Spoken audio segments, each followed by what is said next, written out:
Okay, so here we have a Chinese NPC and we have a Malayan soldier. I'm dead. That should not be happening. He is shooting a civilian. Can I chase the cow? Ooh! I don't know what to tell you, man. Yeah, my cow, I have a... No! Okay, maybe if I hide behind this Kempantai soldier, it will... No, I am also getting shot at.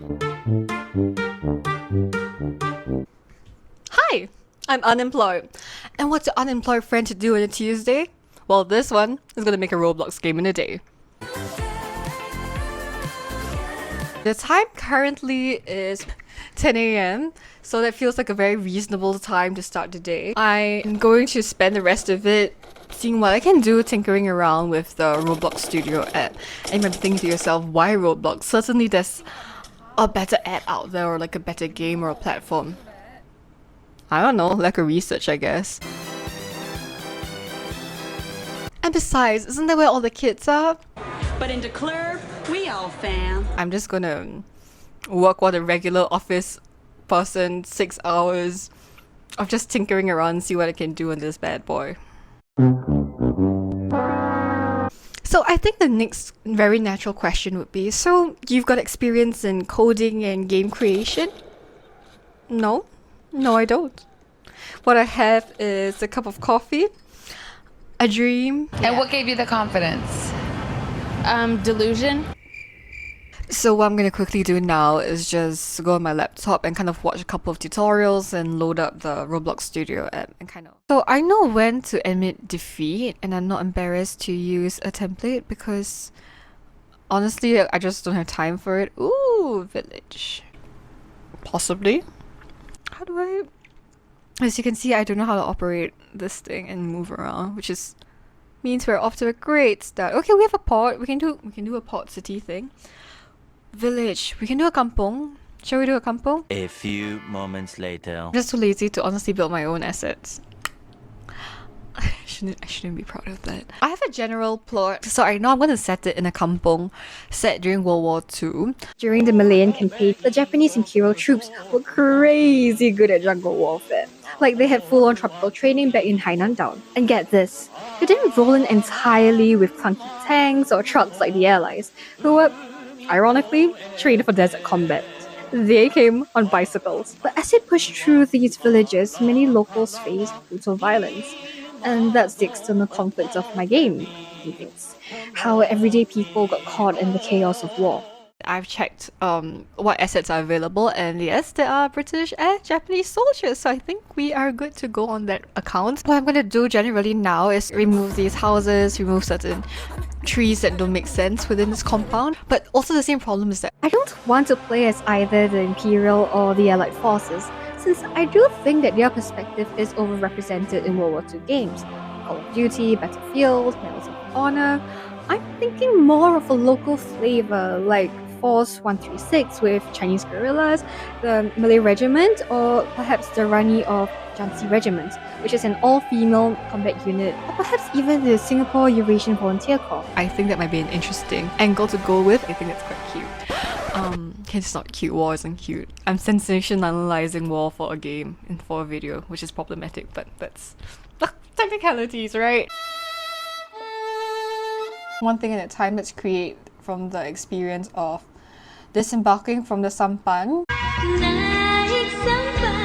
That is a sentence I never thought I'd ever say, but here we are. Okay, so... ooh. No. Oh, that's a condemned... Yeah, I'm gonna...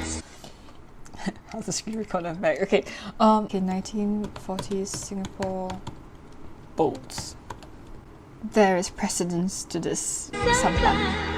Very good. To Singapore Kampong. Okay, Biblo Asia, NLB, Kampong Living A to Z. Yes, this is the kind of things I'm talking about. Amazing, we found it! Okay, so we're gonna see how the houses look like. I can do ferns, I can do palms, yeah. One eternity later. And here's some keropok ASMR. My grandma just fried some.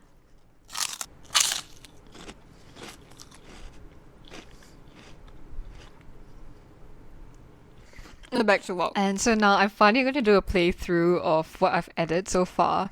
You know, it's serious because I've tied back my hair. Let's take a look at how it plays. So this is my... Oh. What is happening? 干辣椒、garlic, onion, 鸡草。 Okay, I'm really excited to say I think I fixed a bug. And let's just take a look. So I'm going to spawn and let's go.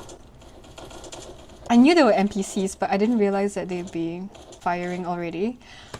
I was kind of hoping they wouldn't really move, but so far I'm seeing moving chickens, which is great. I think I have a dead human. I don't know how that happened. Oh, jeez. Oh, in a trishaw? What are you shooting at? Oh, hell no.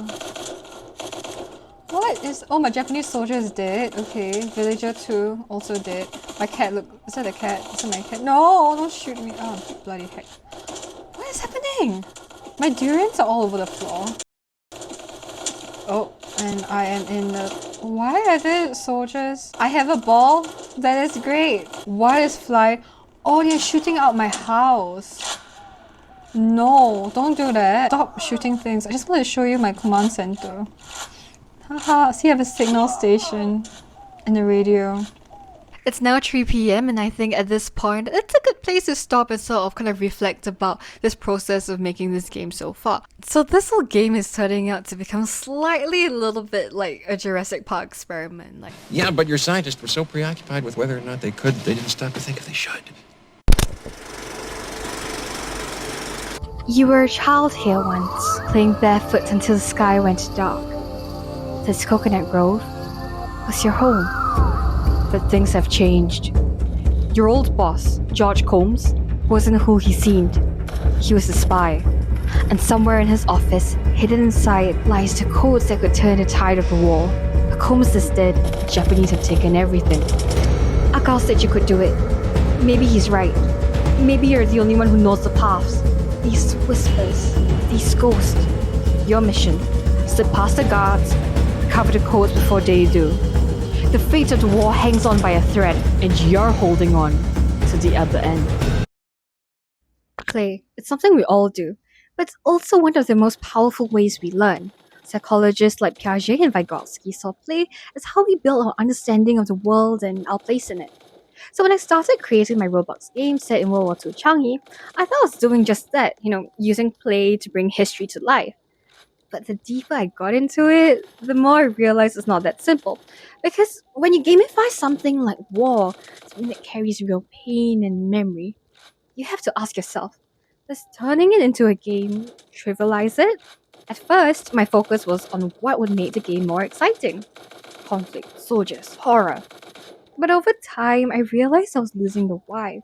Why tell the story? What were the players supposed to take away from it? Games, whether we realize it or not, always teach us something. There's this idea called procedural rhetoric. It means that the rules and mechanics of a game reflect values. So if your game shows faceless villains and helpless victims, you're actually reinforcing a narrative with no room for empathy or complexity. And that's kind of what I accidentally did with Coconut Grove. See, historically, games have always been used to shape how people see the world. In the 1800s, the Victorians made a board game that taught kids colonial values, turning Asia into this exotic backdrop for empire-building adventures. So yeah, play isn't neutral. It never has been. Now, I didn't make Coconut Grove with the intention to glorify war. But by keeping the soldiers flat with no dialogue and just being killing machines, and the locals as these passive NPCs, I ended up simplifying history. I made it too binary. Locals good, soldiers bad. And in that, I missed a huge opportunity to explore the messy, complicated truth of the Japanese occupation. If I could redo it, I'd make the characters deeper. Maybe show a Japanese soldier struggling with orders, or a British officer realizing the futility of command. I'd even bring in local voices, languages, and daily life, because history isn't just about battles, it's about people. And that's the heart of Coconut Grove's challenge, treating Changi not just as a cool setting, but as a space that's layered with real memories from coconut plantations, prisoner of war camps, massacres, and even hallowed ground. That's why in this trailer, I shifted focus. stripped away the shock factor and tried to ground things in historical reality. Pain, the courage, the people. Because yes, games can be fun, but they also help us to reckon with the past and imagine something better for our future. Particularly so when war still wages on today in our world. So maybe it's not just a game after all. So may this video be for you an inspiration of what not to do and the abuse of power and ability and access to resources.